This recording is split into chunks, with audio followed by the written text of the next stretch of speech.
action of nature.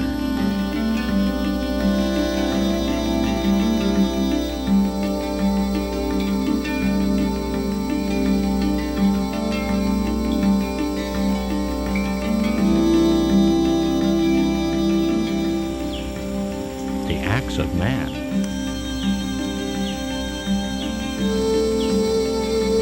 The action of man and nature in harmony.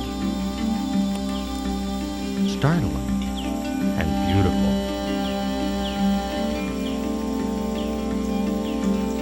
But the nature of nature and the nature of man can give rise to opposites, and with opposites come inequalities.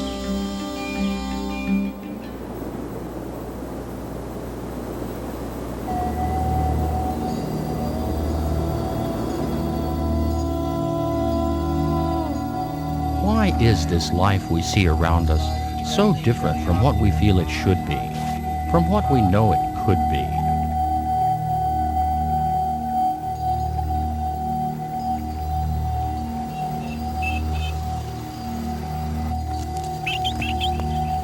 And even nature itself can unleash forces of astounding destruction.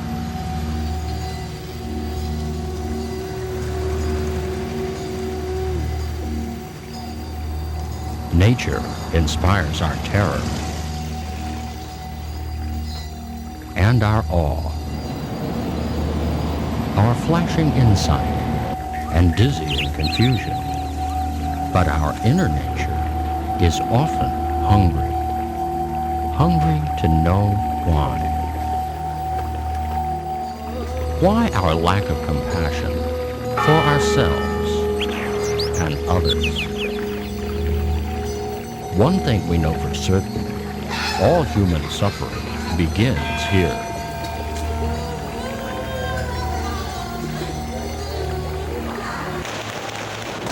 Man will risk everything in trying to end suffering. It is from within himself that man finds the ability to do something about his suffering. And this is our cause for hope.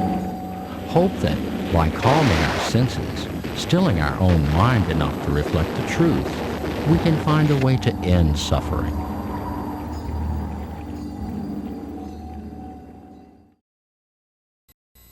For over 2,500 years, the students of Siddhartha Gautama have been concerned with stilling not only the five senses we are taught in schools today, but the so-called sixth sense, universally recognized as thought as well.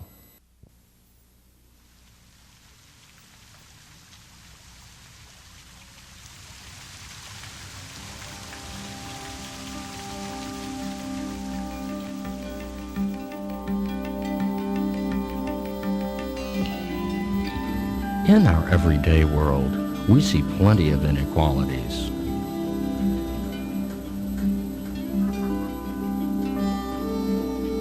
We see people trapped by the imperfections of man's nature, imperfections of politics and technology.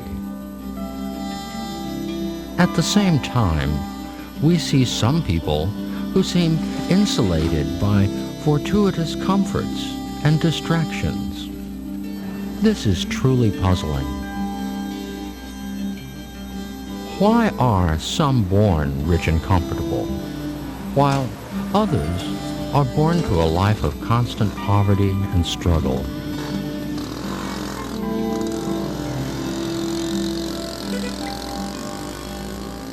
In a world where both rich and poor have to eat, must feed their children, how does it come to pass that some must battle the elements for their food, while others have known only plenty?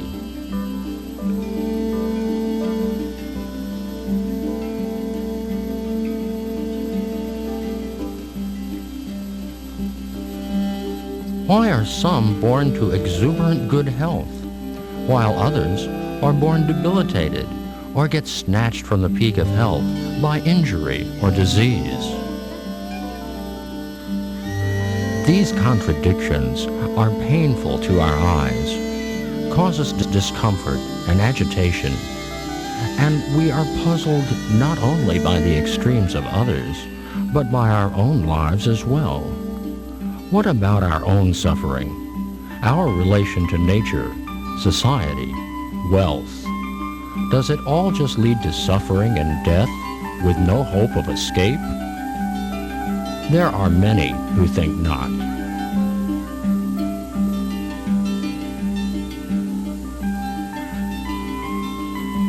Let us invite you to journey with us a while down a path that, through better awareness, offers us liberation from suffering.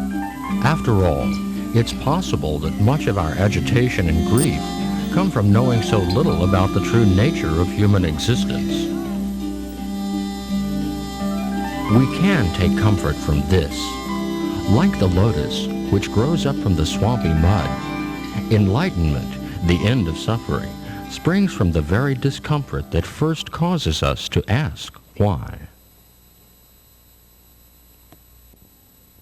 This bell must be hit hard to ring loud. Just like profound doubt is required for profound enlightenment.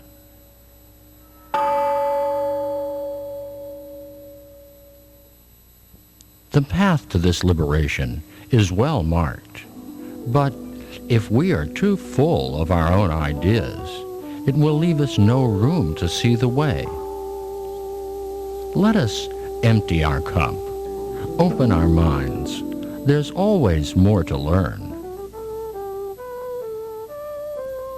Over 2,500 years ago, a young Nepalese prince started teaching that if we would but quiet the waves and ripples of our mind, we could find a way.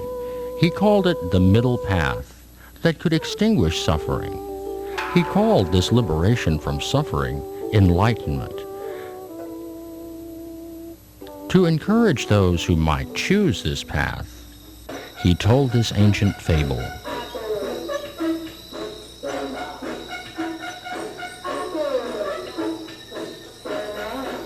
After a night of drinking with his friend, a drunken man fell into a deep sleep. Unable to stay, and fearing that the drunken man might need something upon awakening, the friend placed a jewel in the drunken man's garment.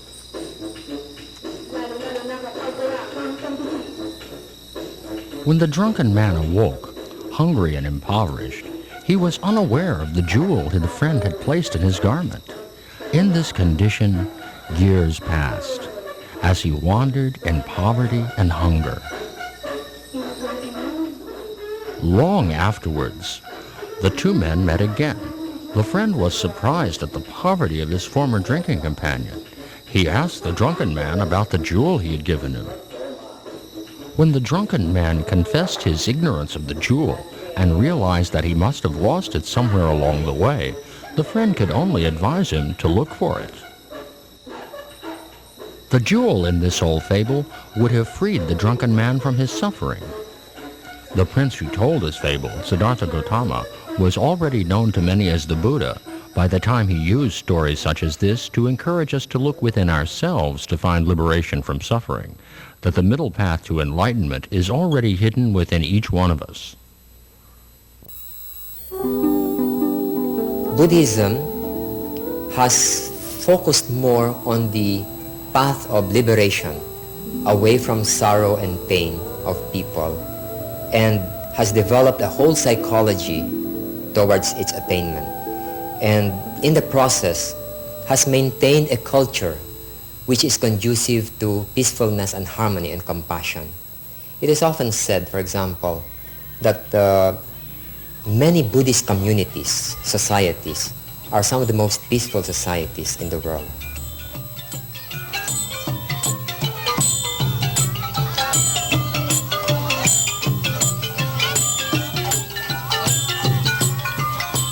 It is perhaps a very good example that all of us must learn from also, regarding how spiritual ideals can be merged and incorporated into daily life and bring about a harmonious, a selfless society that is not based on greed and acquisition, that is based on balance and an insight into the unity of life. and the roots of compassion.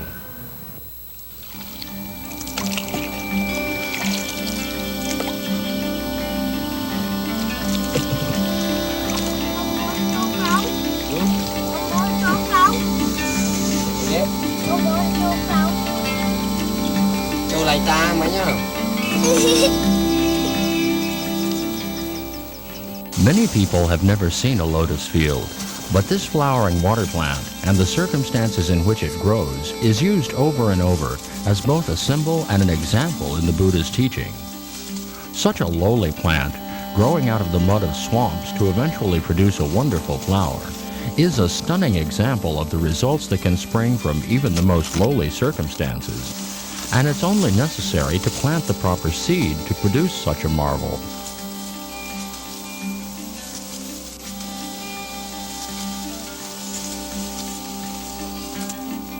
The seed of the Buddhist way of life was the life and thought of Siddhartha Gautama, the firstborn son of the king of a small Nepalese kingdom.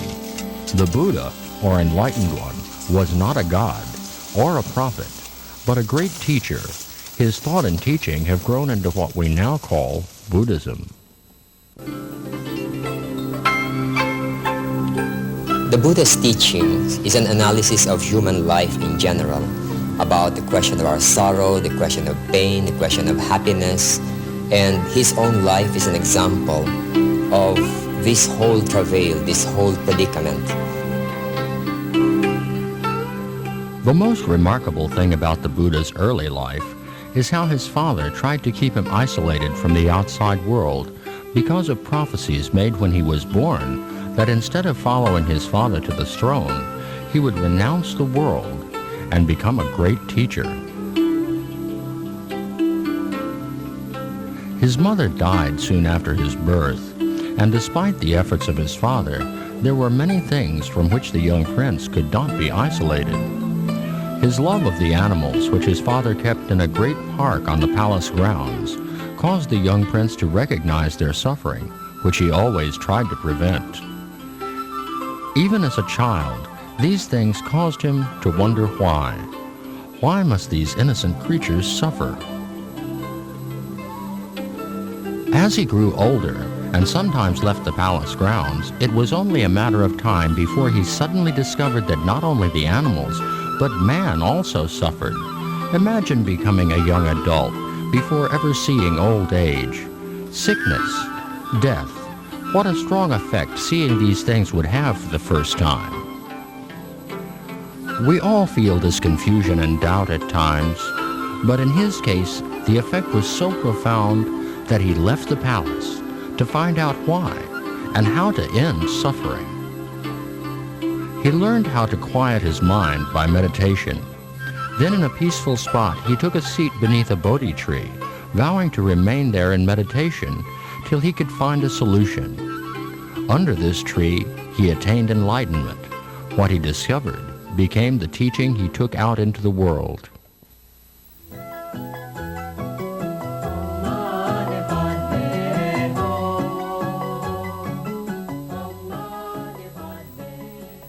And the core of his teachings can be summed up first in the Four Noble Truths, which is the nature of sorrow and its solution.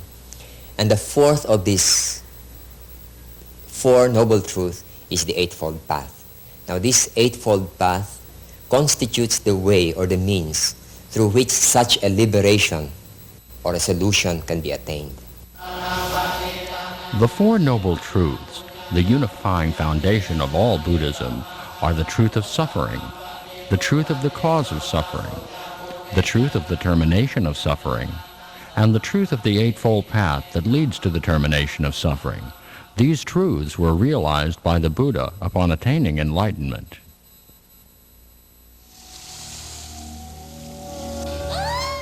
The first noble truth, the truth of suffering, we know only too well.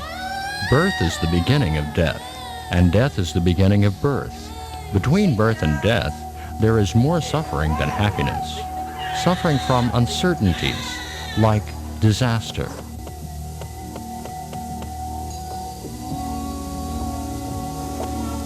From illness. old age, death. But why? The second noble truth tells us why. Everything has a cause, and the cause of suffering is desire. One way or another, it is our craving and desire that causes us to suffer. This is part of what the Buddha calls the law of karma.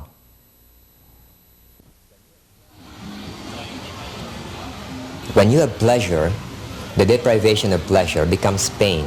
Therefore, it becomes a cycle of pleasure and pain, of happiness and sorrow. And this cycle goes on and on. We cannot have happiness or pleasure without the corresponding pain. It's like a pendulum that goes back and forth. So there comes a point in our lives when we become bored with this pendulum of pleasure and pain, of joy and sorrow. Therefore, Buddha, in looking into this whole question, he speaks to us about a way out of it, and that there is a level of living, a level of existence which transcends both of these, and it is, in its highest point, what he calls nirvana. Another aspect of karma is how we keep ourselves trapped in an endless cycle of birth and rebirth because of our desire to be born into a new body so we can continue trying to satisfy our cravings. Why are some people born blind? What have they done to deserve such a fate? Some people born paralytic, some people born very poor, some people born very, very wealthy, wise, intelligent, highly educated, comes from very, very prestigious families. Why? What is it that happened that make them deserve such fate? Some are born ugly, some are born handsome or beautiful, so there is some disparity. So I felt that there is order in the universe, that there must be some more basic reason to explain the seemingly unexplainable. And in my exploration of this concept, I toyed around with the idea of reincarnation, and I resisted that because I said there was no proof. Going to Kyoto, the feeling always came to me en route to Kyoto, going there. And upon arriving there, that's where it really felt even more strange. It seemed like the streets I was walking through, the temples I went to, and even this castle that they brought us to seemed very familiar to me, and strange because at one point I was telling myself, I've seen this place before. I know there's a certain room in this place, and when we went around it and saw it, that was the same room. And before getting there, I was like trying to imagine what could be in it, and when I saw it, those were the things in that room. And the beautiful thing about it is that I felt so comfortable with the Japanese people. It gives me more of an understanding of what could have happened to me before that has brought or has put direction to the life I'm having now. There must be some connection. There was a pattern that could be discerned regarding the validity of reincarnation.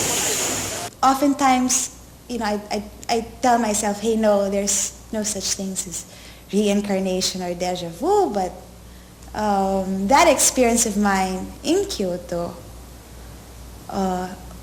reminds me that, yeah, there must be.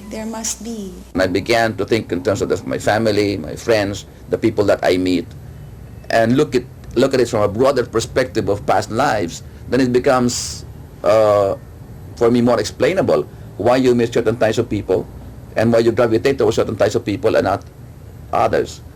So as we look deeply into this, the more we think more deeply and not look into the superficial aspects of our existence on this planet, then we will see that there's a basic reason, a more fundamental reason for being here. And reincarnation cannot be ignored, no matter what your religious convictions are, if we are really going to look at it from an objective standpoint and remove the biases that our religion may have imposed on us. So I think that's Well, it's a long explanation, but these are some of the basic reasons why I'm convinced that reincarnation is a fact.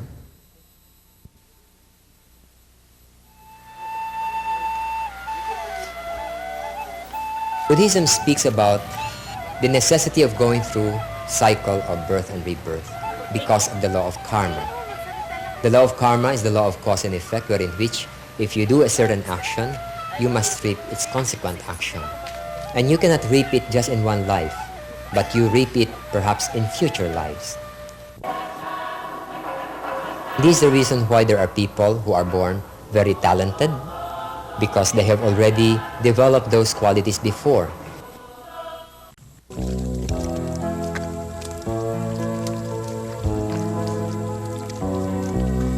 Nature's law is perfect and just. Where the cause, the effect is cast. The third noble truth is both simple and profound.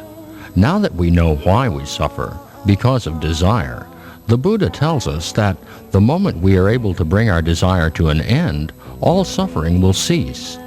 It sounds simple, but can we really bring our desires to an end? To see how we might, let's look at another aspect of karma. Cause is not always bad. Once we understand the law of karma, it's up to us.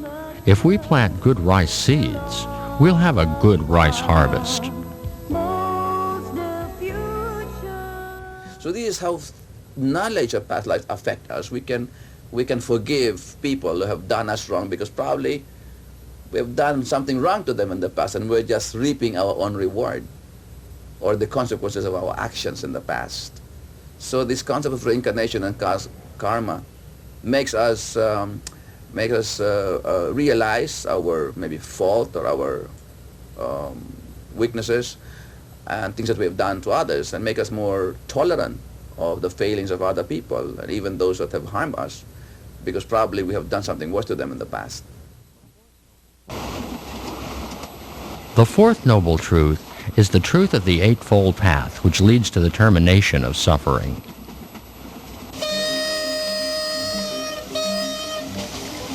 If we understand the first three noble truths, we are already on the path. As surely as a train on a track, we are on our way.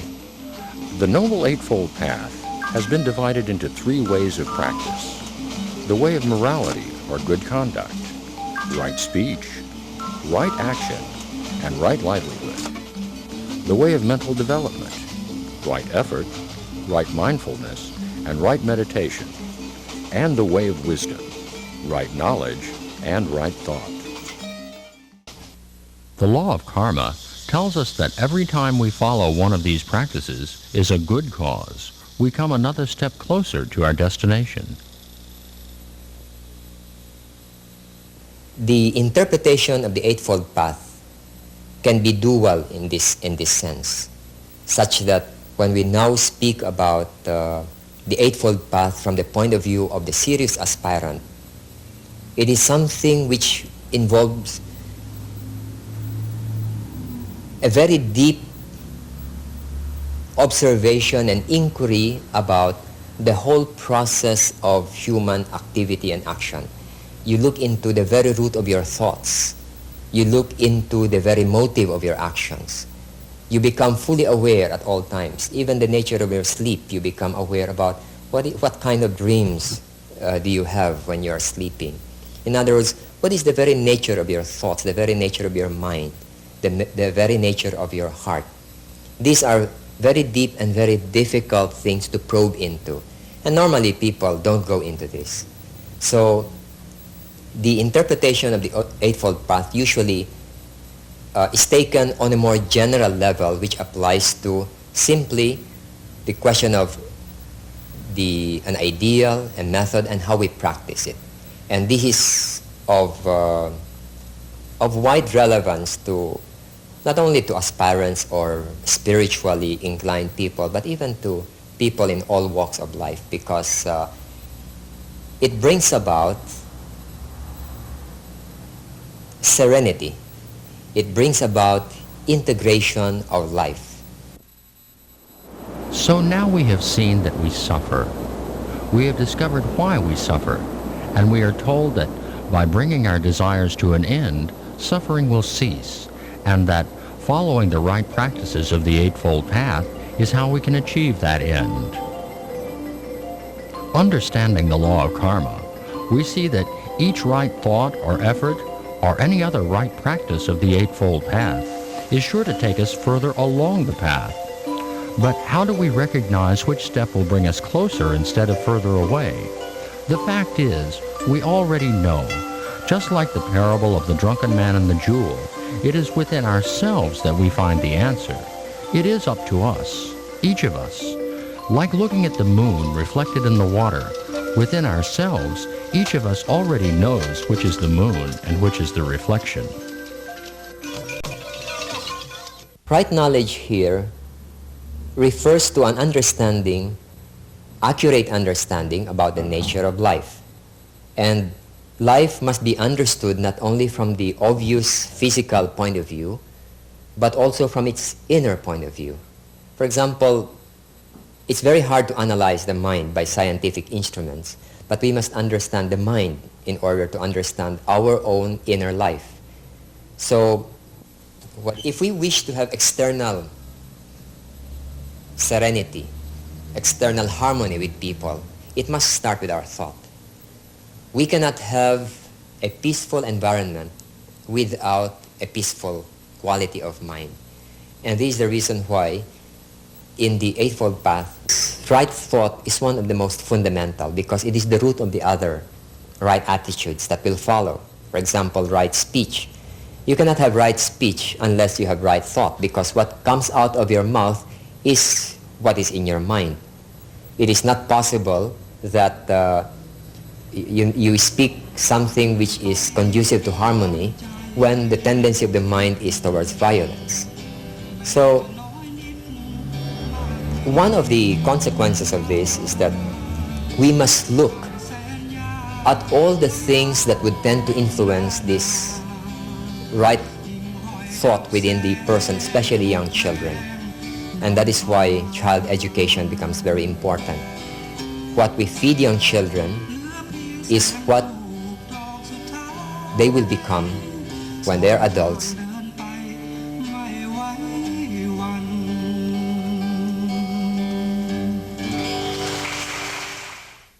If we wish that we'd like to have a better earth, for example, then we must not go into livelihood which will injure the environment.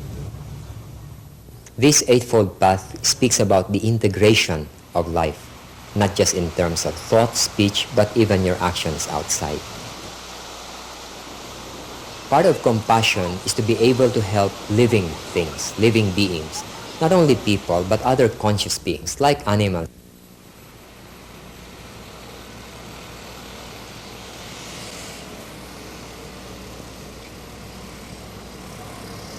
Now the last three, right effort, right mindfulness, and right meditation is something which is far more difficult actually, but which is important when we are taking seriously now becoming an aspirant towards the attainment of what we might call enlightenment, liberation, to become somebody like the Buddha, to awaken the Buddha consciousness within.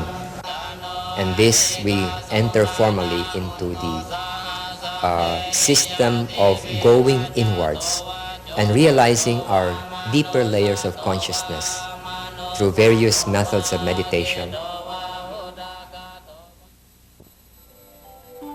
Of course, sometimes the reflection is not so easy to identify until we quiet the mind. Then we can recognize what we see before us. The practice of the Eightfold Path, which is the practice of Buddhism, is more like psychology than religion or philosophy, because it is our state of mind and our ability to perceive clearly that enables us to perform right actions. This can be called right view. Every day, we find a chance to perform some activities with a quiet mind. Right behavior and right effort do not disturb the mind. The many techniques of right meditation are best learned from a teacher, Even the Buddha studied right meditation after leaving the palace. But very few devote themselves to pure meditation, and even those who do find all the other right practices still exist within the life of meditation. And in everyday life, all these right practices help us maintain an attitude toward life that makes our progress along the path truly rewarding.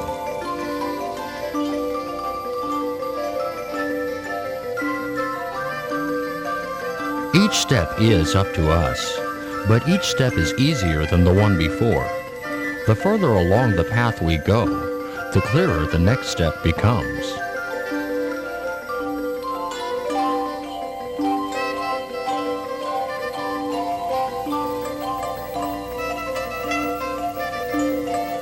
The Eightfold Path was spoken by the Buddha.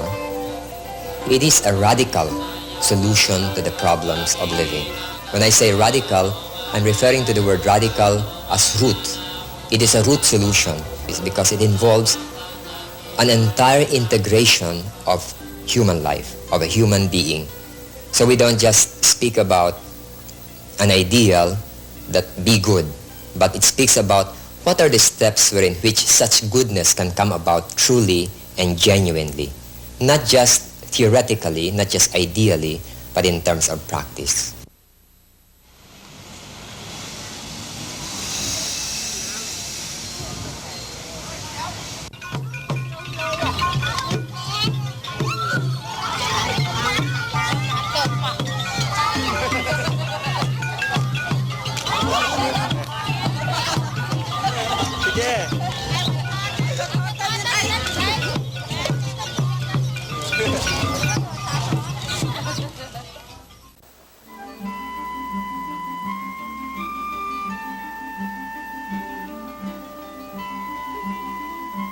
One aspect of this, of arrival at a life characterized by serenity, characterized by meaning and significance, is a life that must be integrated.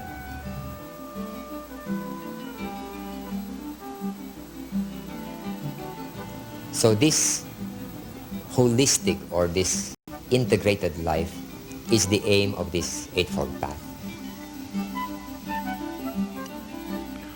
This aim is right enlightenment, the final step on the Eightfold Path. Enlightenment is not easy to explain. One enlightened master even warned that he who knows does not speak, and he who speaks does not know. But another described it as being like one drinking water, who is the only one who knows if the water is warm or cool. Unlike miracles and prophecy, enlightenment is accessible now, in everyday life. You too can be a Buddha, because Buddha means enlightenment.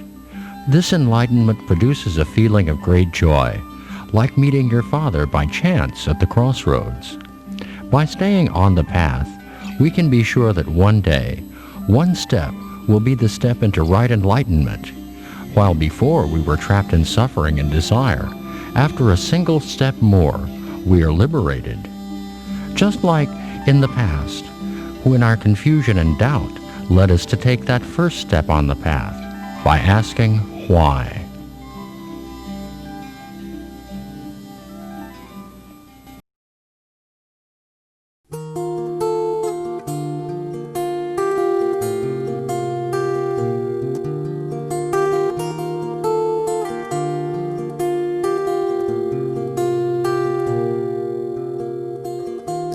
In this life of infinite chances and ways,